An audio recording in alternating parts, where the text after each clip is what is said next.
Islamabad police की PTI रहनुमा फवाद चौधरी को दोबारा गिरफ्तार करने की तमाम तर कोशिशें नाकाम हो गई। इस्लामाबाद हाईकोर्ट से जमानत मिलने पर फवाद चौधरी को ड्रामाई अंदाज में दोबारा गिरफ्तार करने की कोशिश की गई। गाड़ी से उतरकर भागकर अहाता अदालत में पनाह ली।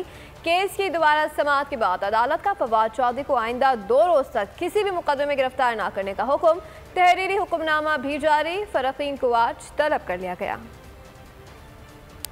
फवाद चौधरी को गिरफ्तार करने की तमाम कोशिशें नाकाम। इस्लामाबाद पुलिस की तमाम तर चालाकियों को दिया भरपूर जवाब। इस्लामाबाद हाई कोर्ट से रिहाई का हुक्म मिलते ही अपनी गाड़ी में बैठे तो पुलिस ने दोबारा गिरफ्तारी की कोशिश की। फवाद चौधरी गाड़ी से भागकर अहाता अदालत जा पहुंचे। सेहतमंद फवाद भागे तो उनकी हालत गैर हो गई।